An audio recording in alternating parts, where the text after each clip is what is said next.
Hello everyone, আমি সৌত্রিষা এবং আমার সাথে রয়েছে পায়েল। আমরা চলেছি খাগড়াঘাট স্টেশন থেকে ময়নাগুড়ির উদ্দেশ্যে, কারণ আমাদের ছিল শো এপ্রিলের 25-এ।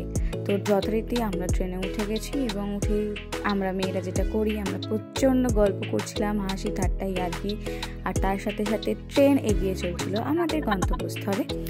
ম্যাডাম সব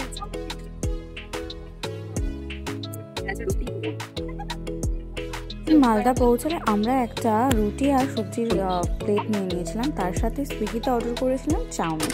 যাই হোক, খাওয়া দাওয়া করে একটা ঘুম দিয়ে উঠেই দেখি যে আমরা নিউ জলপাইগুড়ি পৌঁছে গেছি অলরেডি, এবং নিউ জলপাইগুড়ি থেকে তারপরে রওনা দিয়ে ময়নাগুড়ি স্টেশনে নামলাম। তখন বাসছে রাত্রি 3:30।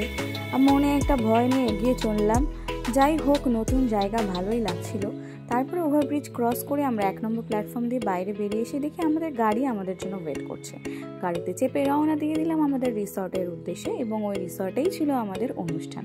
চারিদিকে রাস্তা একদম শুনশান ছিল, গাড়ি খুব কম স্পিডেই চলছিল, একদম অন্ধকার। যাই হোক, আমরা পৌঁছে গেলাম আমাদের রিসর্টে। রিসর্টের নাম ছিল ত্রিমূর্তি রিসর্ট। রিসর্টটিও ভীষণ সুন্দর ছিল, এবং চারিদিকের ওদের ওখানে ভিউ ভীষণ ভালো, এবং ওখান থেকে রাত্রিবেলাতেই আমরা কিন্তু ময়ূরের আওয়াজ পাচ্ছিলাম। যাই হোক, আমরা আমাদের রুমে চেক ইন করে ফেলেছি, এবং রুমটাও ভীষণ সুন্দর ছিল। চারপাশে ততক্ষণে মোটামুটি ভোর হয়েই গেছে।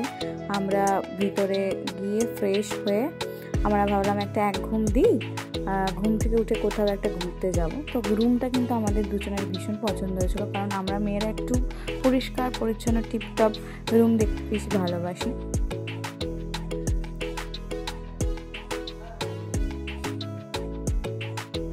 তারপর আমরা একটা পাওয়ার ন্যাপ নিয়ে সকালবেলা উঠে নিয়ে নিলাম চা, তার সাথে চলে আসলো আমাদের ব্রেকফাস্টে কী ছিল সেগুলো একবার বলে দিই।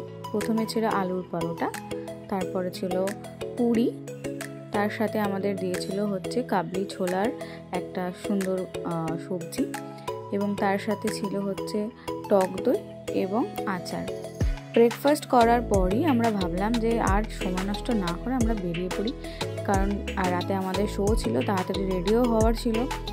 তাই ব্রেকফাস্টটা করে আমরা বেরিয়ে পড়ি। তো আমরা চলে এসেছি মূর্তি নদীর ধারে, হাঁটি হাঁটি পাবা করতে করতে আমাদের রিসর্ট থেকে কাছেই। হ্যাঁ, খুব সুন্দর মনোরম এখানে কিন্তু আবহাওয়া, মানে খুব একটা গরম আমাদের ওখানকার মতো নেই। মানে ভাবো আমরা রোদের মধ্যে এরকম হাফ স্লিপ করে বেরোতে পেরেছি, মানে সেরকম কোনো ব্যাপার নেই। সুন্দর জায়গা, এই যে পেছনে নদী চলে যাচ্ছে, খুব ডিপ এটা নয়, মানে অনেকটা জল কমে গেছে যেহেতু এখন। আবার মনে হয় বর্ষার সময় এই জায়গাটা আরো ভালো করে হয়ে যাবে, পূর্ণ হয়ে যাবে। দারুণ জায়গা। কিছুক্ষণ পর আমরা এখানে একটু ফটোশ্যুট করলাম এবং কিছু ভিডিও বানালাম, এবং তারপরে আমরা নদীতেও নামলাম। যদিও ভাবছিলাম যে পাথরগুলো অনেক স্লিপারি হবে, বাট সেরকম স্লিপারি না।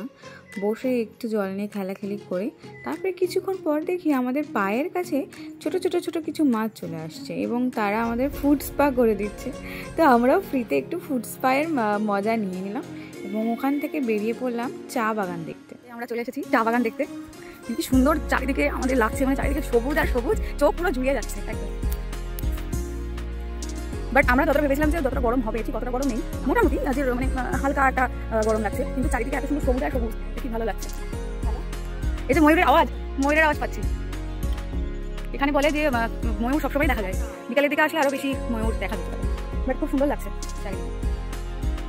তো চা বাগানে গিয়েও আমরা কিন্তু একটু ভিডিও ফটোশ্যুট করে নিয়ে আবার বেরিয়ে পড়লাম যে ময়ূর দেখব। তো আমাদের যে টোটো দাদাটা নিয়ে যাচ্ছিল, সে একটা জায়গা জানতো যেখানে ময়ূর গেলে দেখা পাওয়া যায়। তো সেই জায়গার উদ্দেশ্যে আমরা রওনা দিয়ে দিলাম, এবং চারিদিকে দেখছিলাম চা বাগানে প্রচুর লোক রয়েছেন এবং চা পাতা তুলছিল। যথারীতি আমরা কিন্তু ময়ূরের দেখা পেয়ে গেছি, এবং ওখানে বেশি ময়ূর না থাকলেও কয়েকটা ময়ূর দেখে কিন্তু আমাদের মন একদমই ভরে গেছে। তো ময়ূর দেখা শেষ করে আমরা আবার রিসর্টে ব্যাক করলাম, এবং গিয়ে দেখি রিসর্টে কিন্তু একটা সুন্দর সুইমিং পুল আছে। তো যেই দেখা সেই কাজ, নেমে পড়লাম সুইমিং পুলে 2 বান্ধবী মিলে, এবং প্রচুর মজা করলাম, আনন্দ করলাম।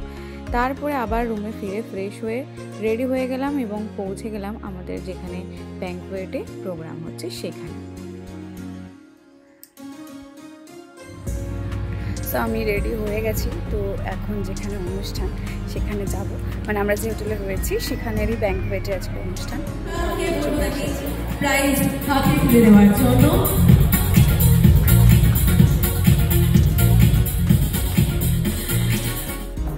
তারপর হলো ওখানকার একটি ট্র্যাডিশনাল ডান্স।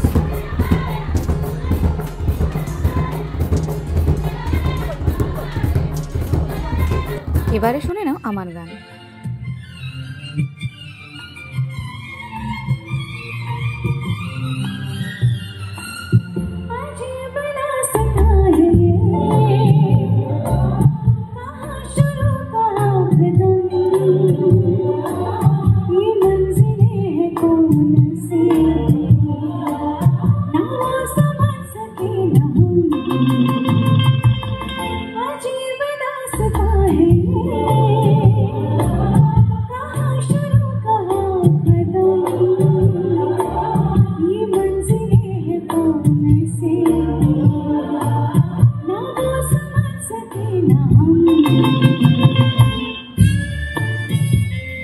পরের দিন সকালবেলা পায়েলকে টাটা বাই বাই জানিয়ে আমি বেরিয়ে পড়লাম লাটাগুড়ি থেকে শিলিগুড়ির উদ্দেশ্যে। সকালবেলাটাও কিন্তু ভীষণ মনোরম পরিবেশ ছিল লাটাগুড়িতে, এবং আমি কেন শিলিগুড়ি গেলাম সেটা নিয়েও আসবো আমি নেক্সট একটা ব্লগে, এবং সেখান থেকে কোথায় কোথায় গেলাম সেটাও অবশ্যই দেখাবো। তো আজকের মতন এ পর্যন্ত, থ্যাংক ইউ ফর ওয়াচিং।